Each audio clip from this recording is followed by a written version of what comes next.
pasti ada darah. Dan itu kudus. Dengarkan ini. Satu-satunya tujuan Tuhan menciptakan selaput darah di dalam rahim perempuan, supaya papa punya anak sulung. Maka itu tolong kalau ada hamba-hamba Tuhan di sini, selalu pesan, anak pertama tidak boleh ditahan atau pakai KB, karena itu anak sulung. Kalau sampai pernikahan memakai KB anak pertama, ditahan nggak mau dulu, karena banyak dokter Kristen pun salah nasihati. Lebih baik tunda dulu anak pertama supaya kalian bisa nikmati bulan madu. Salah. Anak kedua boleh ditahan, anak sulung jangan. Jadi anak sulung itu dilahirkan. Dengar adik-adik perempuan, gadis-gadis, tolong orang tua beritahukan yang punya anak perempuan untuk ini. Anak sulung ditentukan oleh ibunya masih perawan atau tidak. Sekalipun sekarang sudah ada keahlian dalam dunia kedokteran, bisa membuat operasi setelah perawan yang baru, itu urusan mereka. Tapi ini yang Tuhan minta. Kita tinggalkan dulu bagian ini. Kita lihat berapa ayat tentang anak sulung. Ibrani 12. Kenapa Papa di surga mencari gadis dan ketemunya Maria? Karena ingin lahir Yesus sebagai anak sulung. Selaput darah hanya boleh dipecah oleh suami yang ditentukan oleh Tuhan. Ingat itu. Bukan oleh orang lain yang bukan suamimu. Putri-putri Sion, engkau jaga. Pemuda-pemuda, jaga dirimu. Jangan engkau salah dalam hal ini. Ibrani 12. Saya baca ayat yang ke-22. Tetapi kamu sudah datang ke Bukit Sion. Ini istana raja, pusat pemerintahan Tuhan. Kalau dalam zaman sekarang inilah gereja. Ke kota Tuhan yang hidup, Yerusalem surgawi, dan sudah datang kepada beribu-ribu malaikat, suatu kumpulan yang meriah. Nah, ayat 23 ini jelas. Dan kepada siapa? Jemaat atau gereja anak-anak sulung yang namanya terdaftar di surga. Saya berhenti sampai ayat itu. Saya merenung. Ternyata Papa di surga merindukan suatu hari, kapan itu bukan urusan kita, tapi pokoknya Papa merindukan bahwa suatu hari nanti dia harus punya gereja di bumi ini yang anggotanya anak sulung semua. Lalu saya tanya, Papa, untuk apa kalau gereja itu muncul anggotanya anak sulung semua? Dia belum beri jawaban. Kita lihat Wahyu 14 ayat yang keempat. Judulnya apa kitab saudara di pasal 14 ini? Anak domba dengan pengikutnya yang ditebusnya. Siapa itu? Mereka adalah orang-orang yang tidak mencemarkan dirinya dengan perjinan atau percabulan. Saya nggak mau baca kata perempuan-perempuan, sebab zaman sekarang sudah bergeser nilai hidup, banyak pelacur laki juga. Betul tidak?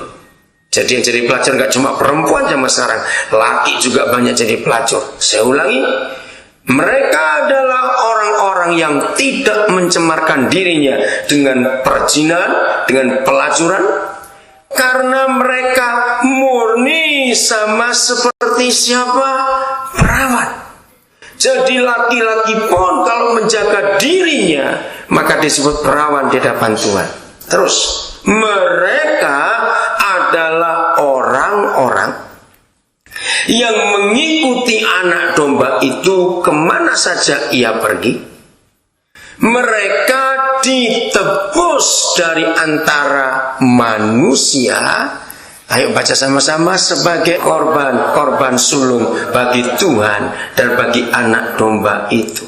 Korban sulung. Kitab Kejadian begitu banyak bicara tentang anak sulung. Saudara, maka kesimpulannya dengan cepat. Ternyata Ketika setan makin merajalela dan mereka merusak dengan segala kejahatan yang ada di dunia ini, ternyata surga menetapkan gereja yang hanya terdiri dari anak-anak sulunglah yang sanggup mengalahkan si jahat pada akhir zaman ini. Nah, kurang ajarnya setan, karena setan itu lebih teliti baca Alkitab daripada orang Kristen. Cara terbaik-baik. Ini serius. Sebagai contoh, Malaiki 4 ayat 6. Ini cuma contoh, saya nggak khotbah soal itu. Dikatakan, apabila gereja tidak bisa berhasil membuat hati ayah-ayah bertobat untuk mengasihi anak-anaknya, lalu anak-anak nggak bisa kembali bertobat mengasihi bapaknya karena dendam, maka setan sudah hafalkan ayat itu. Yesus akan datang bukan untuk memberkati bumi, tapi untuk menghancurkan bumi. Ngeri loh, sudah. Nah, jadi dengan ayat itu setan sudah pegang kartu mati. Tahu istilah itu? Kartu mati dunia dipegang oleh setan. Untuk menghancurkan dunia nggak perlu perang nuklir, terlalu mahal biayanya. Untuk memusnahkan bumi nggak perlu tsunami, gempa bumi, gunung meletus, wah terlalu parah. Untuk menghancurkan bumi nggak perlu AIDS disebarkan, tidak. Setan tahu. Untuk menghancurkan bumi, rusak semua laki-laki, hancur bumi. Nah, itu contohnya. Sama seperti ayat ini. Karena setan baca Alkitab lebih teliti daripada kita, dan setan tahu yang bisa menghancurkan mereka hanya anak-anak sulung yang dipilih oleh Tuhan, maka dia buat free sex. Ngerti? Dengan free sex yang diobral oleh iblis, dengan free sex pornografi yang disebarkan kemana-mana, maka setan berhasil membunuh semua anak sulung di dunia. Maka itu mengapa Kejadian 1:28, saya minta semua yang belum menikah lihat Alkitab saudara. Sebelum ada hukum apapun di dunia, hukum politik belum ada, hukum ekonomi belum ada, bahkan gereja pun belum ada hukum apa-apa di dunia. Papa memberikan hukum yang pertama. Dia berfirman, dan Yahweh memberkati mereka dan berfirman kepada mereka. Apa firmannya? Beranak cuculah.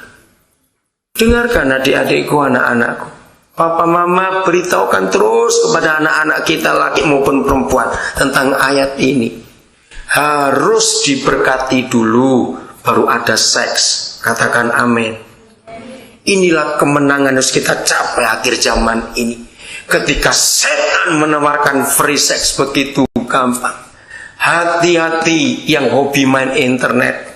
Situs porno itu selalu muncul. Hati-hati sudah, dalam nama Yesus. Saya mengajari tahun 80-an tentang kebenaran ini. Ketika anak-anakmu masih sebelum umur 6 tahun, sering-seringlah mereka kalian ajak mandi bareng papa mama.